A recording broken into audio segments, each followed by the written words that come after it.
They said his father left him nothing, just an old cabin on a forgotten island and a dog too loyal to leave. But when the waves began to whisper and the ground beneath his feet started to breathe, he realized this was no ordinary inheritance. Beneath the silence of the sea, his father had buried something the world was never meant to hear, a secret that could change everything or destroy it. Because sometimes miracles don't come with thunder, they come in whispers, and only those who listen will survive the storm. Before we begin, tell me, where are you watching from? Drop your country in the comments below. The sky above Port Haven, Oregon, hung heavy with low, colorless clouds, the kind that promised rain but never quite delivered. The air tasted faintly of salt and rust, as if the ocean itself were holding its breath. Inside the narrow office of Sterling and Associates, the air was warm, too still, and smelled faintly of lemon polish and aging paper. Noah Mercer sat rigid in his chair, his posture straight, his large weathered hands clasped loosely in his lap. At 38, Noah had the look of a man built more by endurance than vanity, broad-shouldered, his frame still lean from years of military service. A faint scar ran from the edge of his jaw to his neck, a pale line that seemed to carry a story no one dared to ask about. His brown hair had begun to fade at the temples, and though his features were sharp, there was a quiet heaviness to his gray-blue eyes, a man who had seen too much and learned to speak less because of it. Across the polished desk, Derek Mercer, 5 years younger, sat with his legs crossed and his arms draped over the chair like he owned the place. His suit was sharp, dark navy with a silk tie the color of ripe cherries, perfectly knotted. He had their father's dark hair, but where Noah's was unkempt and honest, Derek's was styled and smug. His clean-shaven face was handsome in the way of people who have never known true hardship, smooth, symmetrical, and empty behind the smile. His eyes were cold green glass, quick to assess, quicker to dismiss. There was a faint tremor of impatience in the way he tapped his finger against the table, betraying the arrogance of a man who already knew he had won. Between them sat Mr. Sterling, the family lawyer, an elderly man with thin silver hair and a face mapped by lines of time and restraint. His voice, when he finally spoke, was dry and formal, a tone worn smooth by decades of legal procedure. "Gentlemen," he began, sliding on a pair of reading glasses, "your father, Thomas Mercer, has left behind a final will and testament." At the mention of his father's name, Noah's shoulders tensed. He hadn't spoken to Thomas in nearly 4 years, not since their last bitter argument about duty and pride. His father, a former Navy acoustic engineer, had become a recluse after retirement, isolating himself on the remote island of Storm Haven. Noah had tried to visit once, but Thomas had refused to come to the door. Mr. Sterling's voice droned on. "To Derek Mercer, he leaves all company assets, stocks, and real estate holdings in Port Haven and beyond." Derek leaned back, a small smile flickering across his lips like the flame of a lighter catching wind. "And to Noah Mercer." Mr. Sterling paused. For a moment, only the hum of the desk fan filled the silence. "Your father leaves to you his cabin on Stormhaven Island and his dog, Ranger." The words dropped into the room like stones into still water. Derek's smile widened into a grin he tried, and failed, to hide. "A cabin and a dog," he said under his breath, touching. Noah didn't move.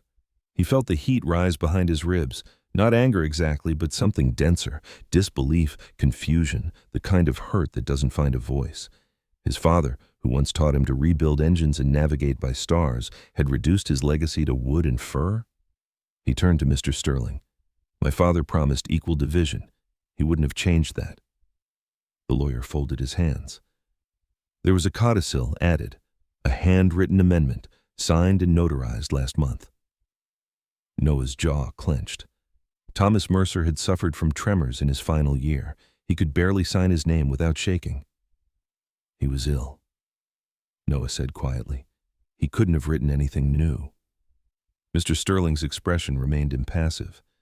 The signature was verified by the notary public. The document is legally sound. Derek stood, straightening his cufflinks. "Guess father finally realized who could actually handle responsibility," he said lightly. "You were always better with a wrench than a wallet, brother." Noah's fists tightened in his lap, but he said nothing. Words, he had learned in war and in life, rarely changed the truth of men. When Derek left, he clapped Noah on the shoulder. "Enjoy the island," he whispered. "Maybe the dog can teach you something about loyalty." The door closed behind him, leaving the faint echo of cologne and victory. Mr. Sterling hesitated before speaking again. "Your father also left a note, though not an official one. He asked that I give it to you personally." He slid an envelope across the table, yellowed and creased, the ink faded but unmistakably written in Thomas Mercer's hand. Noah opened it slowly. The note contained only one line. "Stormhaven is not what it seems. Listen carefully. The silence keeps secrets." That night, rain finally fell over Port Haven. Noah sat in his small apartment, the city's glow reflected in the wet glass of the window. He couldn't shake the image of his father's cabin, wood gray with salt, surrounded by restless sea. He remembered Ranger, the German shepherd his father had raised from a pup. The dog had been massive, almost wolfish, with a silver-black coat and amber eyes that seemed too knowing. Thomas used to joke that Ranger could sense storms before radar could. The next morning, Noah visited his father's old house one last time. The place was nearly empty now, the smell of oil and sea still clinging to the walls. Boxes were stacked neatly by the door, labeled in Derek's bold handwriting. On the mantel sat a single photograph. His father, much younger, standing beside a boyish Noah and a small, dark-haired woman whose laughter still seemed alive in her eyes. His mother, Sarah Mercer, gone more than 20 years now. She had been tall, slender, with honey-blonde hair and a gentle confidence that made rooms feel brighter. Her loss had carved something permanent into Thomas, a silence that deepened with time. As Noah looked at the photograph, he realized that silence had passed to him too. Behind him came a low sound, soft nails clicking against the wooden floor. He turned, and there stood Ranger. The dog was older now, heavier around the shoulders but still powerful. His fur shimmered in shades of gray and black, like seafoam on slate rock. He approached slowly, tail low but steady, and pressed his head against Noah's leg. His eyes, a deep amber gold, carried something human. Sadness, loyalty, maybe even recognition. Noah crouched and placed a hand on his head. "Hey, old boy," he murmured. "Guess it's just us now." Ranger licked the scar on Noah's hand, the one left by shrapnel years ago, as if sealing an unspoken agreement. Outside, the storm clouds parted, revealing a faint streak of morning light over the bay. The world felt still, waiting. Noah looked out toward the horizon where the faint silhouette of Stormhaven Island lay in the mist, just a shadow between sea and sky. For the first time in years, he felt something move inside him. Not hope exactly, but a pull, quiet and undeniable. He whispered to the empty room, "Whatever you are hiding, Dad, I'll find it." Ranger's ears twitched toward the sea, as if he'd heard something Noah couldn't, and far away under the rolling waves beyond Stormhaven's cliffs, something ancient and mechanical stirred, listening. The ferry to Stormhaven cut through the cold gray water like a blade through fog. The air was heavy with salt and silence, and the seagulls circling above cried out like ghosts. Noah Mercer stood at the bow, his jacket zipped to his throat, the wind clawing at his face. Ranger sat beside him, massive and motionless, fur rippling in the sea air. The dog's amber eyes never left the horizon, as if he already knew the way. The few passengers aboard gave Noah curious glances before turning away. A tall, wiry man with a fisherman's tan and a cigarette tucked behind his ear approached to check the tickets. His name tag read Jed Wallace. Jed was in his late 50s, his face carved by years of salt wind and hard labor.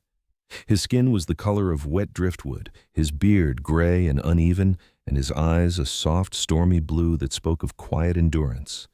He moved with the ease of someone used to storms, both in weather and in people. "Not many heading to Stormhaven these days," he said, handing Noah's ticket back.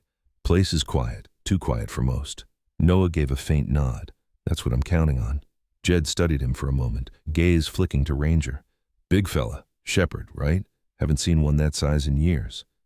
"Yeah," Noah said softly. "He belonged to my father." Jed nodded slowly. "Ah, then you must be Mercer's boy. Thomas talked about you sometimes, said you had your mother's eyes." Noah blinked, caught off guard. "You knew him?" "Knew him enough," Jed replied, leaning on the railing. Kept to himself, that man. Smart, but broken if you ask me. He'd come to the docks once a month, buy supplies, never linger. Always said the island had a purpose, never told me what. A strange chill ran through Noah at the words. Purpose. He turned away, focusing on the mist-shrouded outline of the island ahead, a dark tooth rising from the endless gray sea. The ferry docked against a creaking wooden pier, the boards wet and slick with seaweed. Jed jumped off first, securing the line, then gave Noah a nod. Be careful out there. Stormhaven keeps its own secrets. Noah lifted his duffel, called for Ranger, and stepped onto the island. The moment his boots touched the pier, the air changed, denser, colder, filled with the distant thrum of the tide hitting unseen rocks. He glanced around. The shoreline stretched into a forest of black pine, and far ahead, perched on a cliff, stood the cabin his father had left him. The path to the house was narrow, lined with wild grass and forgotten debris, rusted barrels, a broken lantern, the skeletal remains of a rowboat. Ranger moved ahead, his nose low to the ground, every step deliberate. When they reached the cabin, Noah paused. It was smaller than he remembered. The wood had silvered with salt and age, the windows clouded from the inside. One shutter swung loosely in the wind, tapping a slow, hollow rhythm. Inside, the air was stale, but familiar. The faint scent of oil, smoke, and dust. The furniture was minimal. A table scarred by use, a single chair, and the old cast-iron stove. On the mantel, a rusted compass lay beside a photo of Thomas Mercer in uniform. Noah stood there a long while, his chest heavy with unspoken words. He traced his fingers across the photo's frame. "You really left me this place?" he murmured. Ranger padded beside him, tail sweeping the dusty floor, as if confirming what the silence already said. As night fell, the island grew utterly still. No hum of traffic, no voices, only the wind sighing through the pines and the sea's slow pulse. Noah lit a lantern, the yellow glow casting trembling shadows across the wooden walls. He opened a window to let the salt air in, and the chill made him shiver. Ranger lay near the hearth, head resting on his paws, his breathing deep and steady. Noah couldn't sleep. Memories drifted through his mind, the arguments with his father, the night he left for the Navy, the message Thomas never sent. Regret and anger twisted together inside him like two vines choking the same tree. Around midnight, he stepped outside, needing air. The moon was a pale disk behind drifting clouds. The ocean below crashed and hissed, eternal and indifferent. He stared toward the water, the sound almost hypnotic, until something broke the rhythm. Ranger was on his feet, hackles raised, staring toward the tree line. A low growl rumbled from deep in his chest. Noah froze, scanning the shadows. "What is it, boy?" he whispered. The forest beyond was black and unmoving. Then he heard it, a faint metallic clang, distant but deliberate, like a chain brushing stone.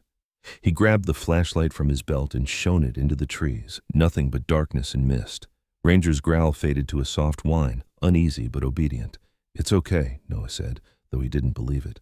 Probably just the wind. The next morning, Noah went to the small dock behind the cliff. The tide had gone out, revealing jagged black rocks slick with algae. A few crates lay broken by the shore, old Navy supply boxes with faded serial numbers.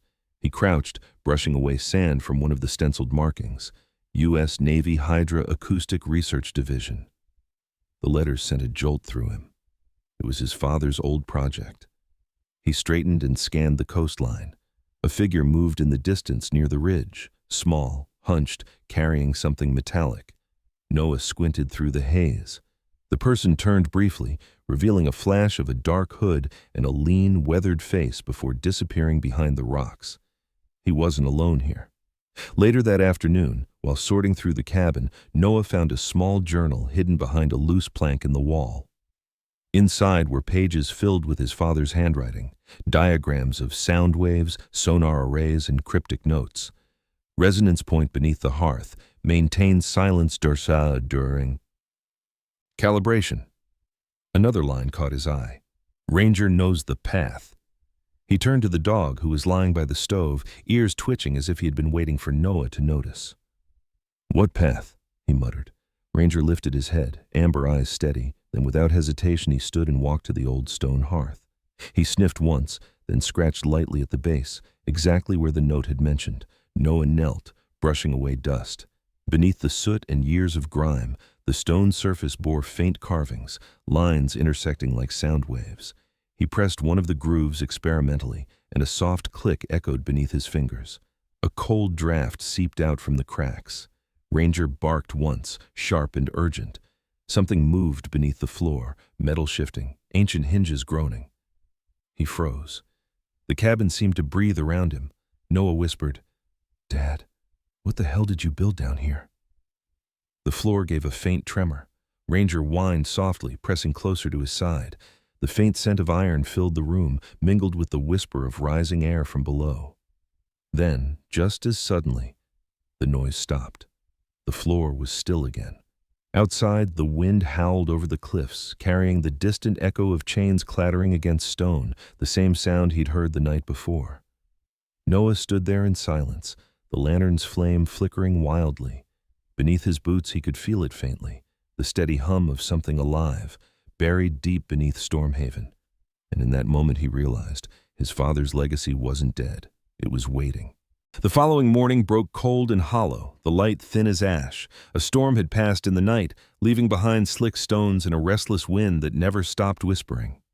The island of Stormhaven seemed almost alive in the daylight, its cliffs breathing mist, its forest of black pines leaning inward as though guarding a secret.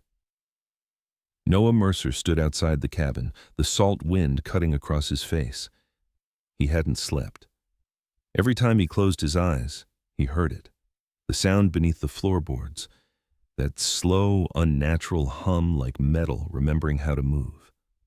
Ranger, the old German shepherd, paced along the porch, his fur glistening with dew, his tail still and stiff.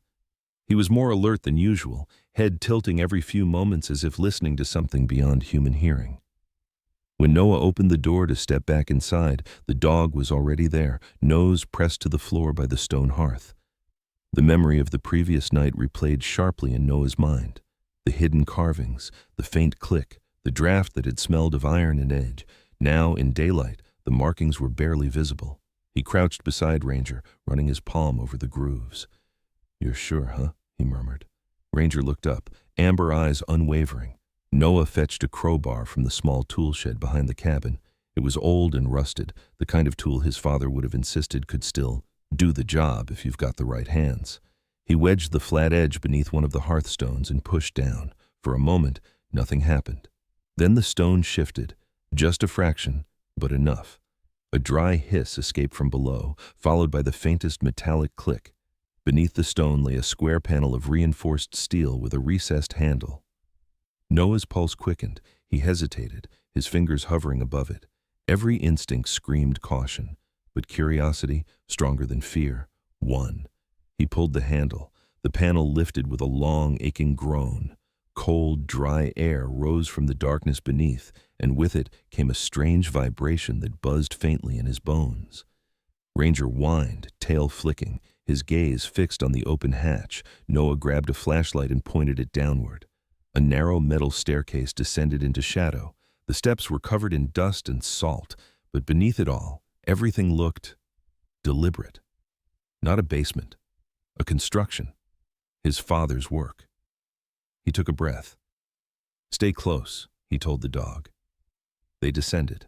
The air grew colder, drier, and heavy with the faint tang of oil and electricity. The passage was longer than it should have been for a cabin this size. When Noah reached the bottom, the flashlight revealed a wide chamber carved directly from the granite heart of the island. Thick cables ran along the walls, feeding into dark consoles. It was like walking into a buried ship. In the center of the room stood a steel desk scattered with tools, diagrams, and an old rotary telephone covered in dust. Above, it hung a set of monitors, black, dead, their curved glass reflecting the flashlight's beam. Noah set the light down and began examining the desk. The papers were brittle, the handwriting unmistakably his father's, tight, precise, methodical. Schematics filled the margins, sonar arrays, frequency graphs, a map of underwater topography surrounding Stormhaven. Scrawled across one corner were words that sent a chill through him. Phase 3, acoustic core, not military. He sat heavily on the stool, the leather cracking beneath his weight. His mind swirled with questions. Why build this? Why hide it? And why him? Behind him, Ranger padded slowly, sniffing along the floor until he stopped near a heavy steel door built into the far wall. The dog let out a low, uncertain growl. Noah turned, shining the flashlight on it. There was no handle, just a circular indentation about the size of a coin, rimmed with grooves that resembled the strange device he'd found in his father's journal. The realization hit him hard. He rummaged through his duffel bag, pulled out the brass key, a weighty T-shaped instrument engraved with intricate teeth. His father had written nothing about what it unlocked, only that it was for the heart. The shape fit perfectly into the indentation. He hesitated only a moment before twisting. The chamber trembled. A deep mechanical rumble rolled through the walls, and a hidden mechanism within the door engaged with a heavy, resonant clunk. Then, slowly, the massive slab began to slide aside, revealing a narrow passage filled with cold, electric blue light. Noah's breath caught. Ranger stepped forward first, nose high, tail low. The air smelled sterile, metallic, ancient. They entered. The passage opened into a vast circular chamber, larger than anything Noah could have imagined existing beneath a remote island. The walls were lined with curved panels of steel, their surfaces pulsing faintly with light. In the center stood a cylindrical core of glass and metal, surrounded by dormant control consoles. Dust hung in the air like ash, undisturbed for years. Noah approached the nearest console. The switches and dials were labeled in his father's precise handwriting. Hydra acoustic interface, primary node. Another bore the warning, silence during calibration. He could almost hear Thomas Mercer's voice in his head. Noise distorts the truth, son. Listen long enough, and the ocean will tell you its secrets. He brushed a hand over the surface of the main panel. To his surprise, a small indicator light blinked red, faint but alive. The system still had power. Noah crouched beside a thick bundle of cables that ran toward the floor and traced them until they disappeared into the rock. His father had done the impossible. He'd powered this facility using the sea itself. Ranger began to bark softly, facing the core. Noah turned. Within the glass cylinder, something shimmered. Light caught in Pautien. Motion, fluid yet structured. He stepped closer, squinting. It looked like water suspended mid-air, vibrating with rhythm, as if responding to some deep, inaudible pulse. He felt his throat tighten. The old man hadn't built a listening post. He'd built something that could feel the ocean, a living instrument. A sudden sound shattered the silence, a metallic clang echoing faintly from the passage above. Ranger's bark deepened, ears flattened, body tense. Noah's pulse spiked. He extinguished the flashlight, leaving only the dim blue glow of the core. Footsteps, slow, cautious, deliberate. Someone was in the cabin. He moved to the base of the stairs. Ranger pressed against his leg. The silhouette appeared at the top. Broad shoulders, dark clothing, the faint gleam of a flashlight beam cutting through the gloom. The intruder began descending, one step at a time. "Who's there?" Noah called out sharply, his voice echoing off the metal walls. The figure froze. Then a low, familiar voice answered, a voice smooth, rehearsed, and mocking. "Easy, brother. You're going to scare the ghosts." Noah's stomach turned to ice. Derek Mercer stepped into the blue light, his face half hidden in shadow but unmistakable. His polished boots gleamed even in the dust. "Quite the inheritance you've got here," Derek said, glancing around. "You really thought you could keep this from me?" Noah's hands curled into fists. "How did you—" Derek smirked. "A man doesn't sign over millions of dollars without leaving paper trails.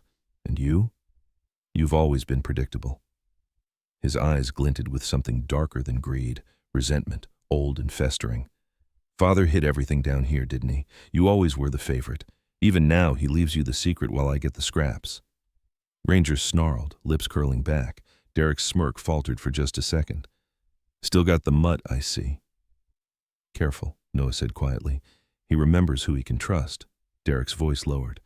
"This place, it's worth more than you know. I've already got people interested. Investors." Noah stared, disbelief mixing with dread. "You sold it?" "I haven't sold it," Derek said, stepping closer. "Yet. But I intend to. Don't look so shocked. You never wanted this life. I do." For a long moment, the brothers faced each other in silence, two shadows mirrored in blue light, one hardened by loss, the other corroded by envy. Then Ranger's growl broke through, low and guttural. Somewhere beneath their feet, the deep hum of the array shifted, louder now, resonant. The lights on the console flickered. The ground trembled faintly, as though the island itself was reacting. Derek looked around uneasily. "What's happening?" Noah didn't answer. His gaze went to the core. The liquid inside was vibrating, glowing brighter, pulsing in sync with the dog's growl, as if the machine could feel tension, emotion, fear. And then from somewhere deep below, a low sound rose, not mechanical but alive, a sound like the ocean breathing. The sound rose through the steel and stone like a pulse, slow, resonant, alive. Noah Mercer stood frozen before the glowing core, his heart hammering against his ribs in rhythm with the vibration. The blue light from the Hydra array deepened to a low cerulean hue, shadows flickering across the walls as if the chamber itself were breathing. Ranger stood rigid beside him, fur bristling, eyes locked on the trembling cylinder. Across the room, Derek Mercer stepped back instinctively, his face pale in the light. "What the hell is this, Noah?" he demanded, his voice cracking under the mechanical rumble. "Is this thing going to explode?" Noah didn't answer. He was watching the readings flash across the console screens, lines of sonar data, waveforms, frequencies spiking erratically. His father's handwriting had once filled these pages. Now the machine was rewriting them in real time. "It's not a bomb," Noah muttered, his voice distant. "It's listening." "Listening to what?" Derek snapped, his voice echoing sharply off the chamber walls. Noah looked up, his expression unreadable. "The ocean," he said softly. "Maybe even beyond it." Ranger gave a sharp bark, the sound bouncing eerily in the enclosed space. The vibration under their feet intensified. A string of monitors flickered to life across the far wall, displaying a grid of sonar readings. Amid the background hum of marine noise, currents, whale calls, the faint percussion of distant waves, there was something else. A new frequency. Deep, rhythmic, too deliberate to be natural. It almost sounded like breathing. Derek's bravado faltered. "You're telling me this thing can hear the ocean breathe?" Noah didn't respond. He was transfixed by the data scrolling across the screen, coordinates, depth readings, and one line flashing in red. Source location, 12.6 km west, depth unknown. "What is that?" Derek whispered. Noah frowned. "Something your investors might want more than you realize." He turned to his brother, his voice low and cold. "And something Dad wanted to keep buried." Before Derek could reply, the intercom crackled, an ancient, static-filled voice sputtering through the dusty speaker above the console. For a moment, both men froze, eyes wide. Then, through the distortion, came a faint whisper. "Noah." Noah's blood ran cold. The voice was rough, edged, but unmistakable. "Dad?" he breathed. Derek's face went pale. "That's impossible." The voice came again, warped by static. "If you're hearing this, then the array is awake. Do not engage the core. The sea remembers. The signal draws attention." Then the line went dead. Silence fell so heavy it felt alive.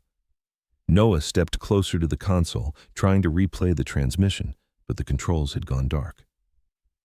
"He left a message inside the system," he murmured, mostly to himself. "A fail-safe recording. He must have known this would happen." Derek laughed nervously, the sound brittle. "A message? You really think he's speaking from beyond the grave now?" Noah turned, his expression steeled. "You think this is about money, Derek? He built all this to protect something, and you're too blind to see it." Before Derek could retort, a deep tremor rolled through the floor, stronger this time. Dust sifted down from the ceiling, and the walls groaned under pressure. Ranger barked again, then turned sharply toward the tunnel that led back up to the cabin. His ears pricked. Footsteps, heavy, deliberate, approaching fast. Derek swore. "You expecting company?" Noah shook his head. "No one knows we're here." Moments later, a flashlight beam sliced through the darkness. Two figures emerged at the bottom of the stairs, both wearing heavy waterproof jackets and carrying sidearms. The taller one, a man with a buzz cut and square jaw, lifted his light toward them. "Mr. Mercer?" he called. His voice was professional, controlled, but his eyes flicked over the room with unmistakable awe. Noah stepped forward cautiously. "Who are you?" The man lowered his weapon slightly. Name's Agent Reed Harker, U.S. Naval Intelligence. We picked up a surge in acoustic activity from this location 2 hours ago. Your father's old station triggered dormant military sensors. We came to investigate. Reed was in his early 40s, tall and broad-shouldered, his tan skin lined from years at sea. His eyes were sharp gray, measured, disciplined, but not unkind. His partner, a woman in her 30s named Lieutenant Maren Ortiz, followed closely behind. She was smaller, lean, her dark hair tied tightly back, and her expression was unreadable. Her gloved hand never left the grip of her weapon. Derek crossed his arms. You people just show up on private property? Classified property, Reed corrected. Your father's facility was never decommissioned. This island remains under restricted jurisdiction. Noah frowned. My father was retired. Officially, yes, Reed replied, scanning the room. But off-record, he continued receiving government grants for deep sound surveillance. Whatever he built here was more advanced than anything we've got. The array's readings hit every system on the coast. Ranger gave a low growl as Reed approached the core. The blue light pulsed brighter, responding to his proximity. Reed froze. What the hell? Noah stepped between him and the machine. Don't touch it. My father warned. Too late. Reed reached out, brushing the metal casing. A surge of light shot through the chamber, bright and blinding. A deafening tone filled the air, a frequency so low it rattled their teeth. The consoles sparked, data streams flickering wildly. Maren shouted, Power surge! Step back! But before anyone could move, the lights dimmed again, settling into an eerie calm. The hum had changed, deeper. Now, almost harmonious. The main monitor lit up one final line of text. Signal confirmed. Response inbound. Noah's throat tightened. Response? From where? Reed stared at the screen, the color draining from his face. 12 kilometers west, he whispered. Outside, somewhere beyond the cliffs, the ocean began to churn. Ranger turned toward the sound, tail rigid, a growl rising in his throat. The wind shifted, carrying with it a low, distant roar that was not thunder. And Noah suddenly understood. Whatever his father had been listening for had finally heard them back. The storm came not with rain, but with sound. The ocean roared as if the planet itself was exhaling centuries of silence. From the cliff's edge, Noah Mercer watched the water churn under a bruised gray sky. The monitors in the underground chamber screamed with sonar data, frequencies overlapping, forming something that was neither random nor human. It was a pattern, measured, deliberate, a call. Inside the array chamber, Agent Reed Harker barked orders into his radio, trying to reach the naval command on the mainland. The signal crackled uselessly. Lieutenant Maren Ortiz monitored the sonar feed, her face pale. It's coming from below, she whispered. Something massive is rising from the trench. Derek Mercer stumbled back from the console, panic etched into every line of his face. You did this, Noah. You and that damn dog. You woke it up. Noah ignored him. He stood before the glowing core, Ranger pressed close at his leg, the dog's ears pinned back, eyes locked on the storm outside. The hum that filled the room had changed. It was no longer menacing, but harmonic, almost mournful. Beneath the chaos, there was something familiar in the rhythm. It was the same lullaby his father used to hum when he was a child, the one about the sea that never forgets. Then, through the static of the array, a voice emerged. A calm, resonant baritone, distorted by depth but unmistakably human. To those who awaken the watch, remember the covenant. Reed froze mid-step. That's not possible. It's a live transmission. Maren looked at the waveform on her screen. It's not a transmission. It's an echo, a repeating pattern embedded in the ocean floor. Noah's heart pounded. Dad called it the silent watch, he murmured. He said the ocean listens because someone must. Maybe this is what it was guarding. The ground trembled violently. Outside, the waves rose higher, curling into walls of white fury that slammed against the cliffs. Reed grabbed Derek's arm. We're evacuating, now! But Noah stayed rooted in place. If we leave it alone, it might stop. It's reacting to us, to the signal. I can shut it down. Are you insane? Derek shouted. That thing's going to tear this island apart. Noah turned to him, eyes clear for the first time in years. You spent your life taking. Dad spent his life listening. I won't let his legacy end in noise. He moved to the central console, typing commands with deliberate precision, the blue glow painting his face in serene light. Lines of text scrolled rapidly across the screen. Hydra core disengage sequence initiated. The entire chamber vibrated as the array began to power down, each pulse slower than the last. Ranger barked sharply as if sensing the shift. The ocean's roar softened, retreating in slow breaths. The monitors dimmed one by one until only the main screen remained, displaying a final message in his father's handwriting. The sea never forgets, but it forgives those who listen. The hum faded into silence. Minutes passed before anyone spoke. Derek sank to the floor, staring blankly at the extinguished core. Reed finally exhaled, lowering his weapon. Marin wiped seawater from her cheek, whispering, "It's over." Noah knelt beside Ranger, resting a hand on the dog's thick fur. "We did it, boy," he murmured. Ranger licked his hand once, eyes soft, steady. When they emerged from the underground station, the storm had broken. The horizon blazed with orange light as dawn split through the clouds. The sea, once violent, now lay calm, glassy, vast, and endless. Reed and Marin prepared to return to the mainland with their report. Derek, pale and shaken, refused to meet Noah's eyes. As the cutter's engine rumbled to life, Reed turned back. "You could come with us. Help us understand what your father built." Noah looked toward the cabin, its weathered wood glowing in the new sun. "I already understand," he said quietly. "He wasn't building a weapon. He was building a prayer."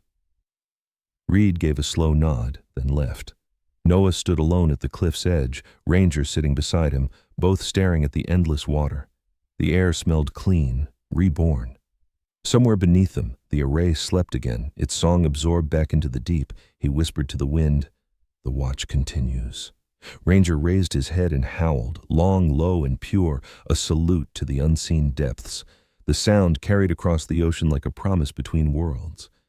And for the first time in years, Noah Mercer smiled. "Tom tat ting viet. He hydra array kit huat, Dai zung dap drabang mo tin hiu la. Tan yu ting to không lo to dai so. Noah nhận ra cha mình không xây vũ khí, mà là một trạm nghe bảo vệ cân bằng tự nhiên.